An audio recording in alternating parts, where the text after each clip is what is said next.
इस अध्याय में हम पढ़ेंगे कि लोकतंत्र में सत्ता की साझेदारी कैसे होती है। सबसे पहले हम जानेंगे यहाँ पे बेल्जियम और श्रीलंका के बारे में। और बेल्जियम और श्रीलंका के बारे में सबसे पहले हम देखेंगे कि बेल्जियम में क्या होता है। बेल्जियम जो देश है इसमें क्या क्या है।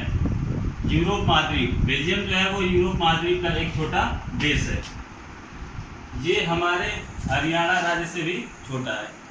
भारत में जो कि 28 राज्य है, यानी कि इन 28 राज्य में शामिल ये हरियाणा, इससे भी छोटा देश बेल्जियम है। इसकी सीमा फ्रांस, नीदरलैंड, जर्मनी, लक्समबर्ग से लगती है। अब हम जानेंगे कि बेल्जियम की जो आबादी है वो कितनी है। 1 करोड़ से अधिक, यानी कि बेल्जियम की जो आबादी है वो 1 करोड़ से अधिक है, यानी कि हरियाणा की आबादी की आधी। अब हरियाणा की आबादी जो है वो है 2 करोड़ से अधिक। जाति बनावट, अब हम जानेंगे कि बेल्जियम में जो जाति बनावट वो कैसी है। तो जाति बनावट जटिल है। बेल्जियम में जो जाति बनावट है वो बहुत ही जटिल है। बेल्जियम क्षेत्र जो है, बेल्जियम देश जो है 2 क्षेत्रों में बटा है। पहला फ्लेमिश क्षेत्र और दूसरा वेलोनिया क्षेत्र। फ्लेमिश क्षेत्र में 59% लोग रहते हैं और वे डच भाषा बोलते हैं। वहीं वेलोनिया क्षेत्र में 40% लोग रहते हैं और वे फ्रेंच बोलते हैं। शेष 1% लोग जो है वो जर्मन बोलते हैं। जो बेल्जियम की जो आबादी है वो 2 क्षेत्रों में बटी। एक फ्लेमिश इलाका जिसमें 59% लोग रहते थे और वो डच भाषा बोलते थे, और दूसरा इलाका था वेलोनिया जिसमें 40% लोग रहते हैं और वो फ्रेंच बोलते हैं, और शेष अन्य जो थे वो जर्मन बोलते हैं। अब हम देखते हैं कि बेल्जियम की राजधानी, बेल्जियम की राजधानी जो है वो है ब्रुसेल्स। ब्रुसेल्स में 80% जो लोग रहते थे वो फ्रेंच बोलते और 20% जो लोग रहते थे वो डच बोलते थे। अब विवाद, यहाँ पे बेल्जियम में विवाद क्यों हुआ, विवाद के क्या कारण थे वो देखते हैं। विवाद के कारण अल्पसंख्यक फ्रेंच भाषा बोलने वाले लोग ज़्यादातर ताकतवर और समृद्ध है। ताकतवर का मतलब है अमीर, ताकतवर का मतलब है अमीर। ये ज़्यादा ताकतवर थे, ज़्यादा अमीर थे और समृद्ध थे।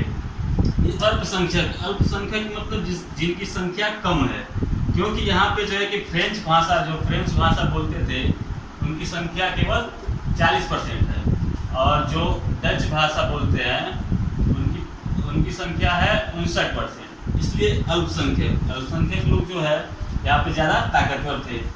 डच भाषी यानी कि डच भाषा बोलने वाले लोग जो थे इस बात से नाराज थे, क्योंकि ये लोग ज़्यादा अमीर थे और समृद्ध थे, तो इन्हीं के हिसाब से इस देश का सत्ता जो चलता था, जो भी कानून या फैसले लिए जाते थे इन्हीं के पक्ष में लिए जाते थे, जिसकी वजह से ये डच भाषी जो लोग थे नाराज थे।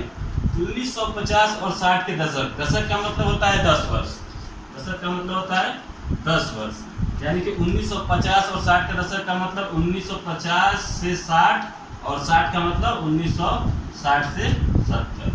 तो 1950 और 60 के दशक में फ्रेंच और डच बोलने वाले समूहों के बीच तनाव बढ़ने लगा, और सबसे ज़्यादा तनाव जो है वो ब्रुसेल्स में तनाव ज़्यादा दिखा। ब्रुसेल्स में तनाव क्यों ज़्यादा दिखा, क्योंकि ब्रुसेल्स जो है वो बेल्जियम की राजधानी है और यहीं पे अधिक तनाव देखने को मिला। बेल्जियम की तुलना अब हम श्रीलंका से करते हैं। श्रीलंका का पुराना नाम सिलोन था। श्रीलंका का पुराना नाम सिलोन था और श्रीलंका भी पहले गुलाम था, और ये इसको आज़ादी मिली 1948 में। श्रीलंका जो तमिलनाडु के दक्षिण तट से कुछ किलोमीटर की दूरी पर स्थित है। दक्षिण एशिया में स्थित एक द्वीपीय देश है। इसकी आबादी 2 करोड़ है। श्रीलंका की आबादी 2 करोड़ है, यानी कि हरियाणा के बराबर।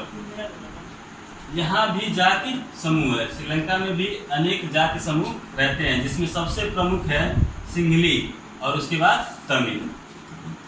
सिंहली, श्रीलंका में सिंहली समुदाय के समूह के रहने वाले लोगों की संख्या है 74%। वहीं तमिल की संख्या है 18%, जिसमें 13% तमिल श्रीलंकाई मूल के हैं और 5% तमिल जो है वो भारतीय मूल के हैं।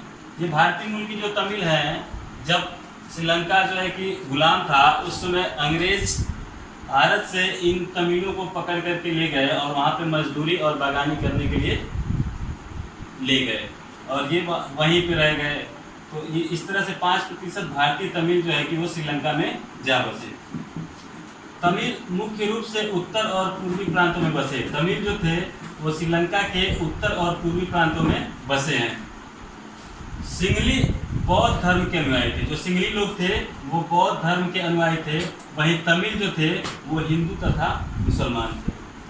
श्रीलंका में 7% ईसाइयों की संख्या है जो सिंगली और तमिल दोनों भाषा बोलते हैं। अब देखते हैं विवाद क्यों था। सिंगली, यहाँ पे जो विवाद था वो सिंगली और तमिलों के बीच में था। यहाँ पे विवाद जो था वो सिंगली और तमिलों के बीच में था। विवाद क्यों था? क्योंकि जहाँ पे तमिल लोगों की आबादी अधिक थी वो वहाँ पे एक अलग देश की मांग कर रहे थे जो सिंगलियों को पसंद नहीं था। वे कहते थे कि यह बाहरी मूल के हैं, ये बाहरी मूल से आए हुए हैं और इनको थोड़ी सी भी रियायत नहीं देनी।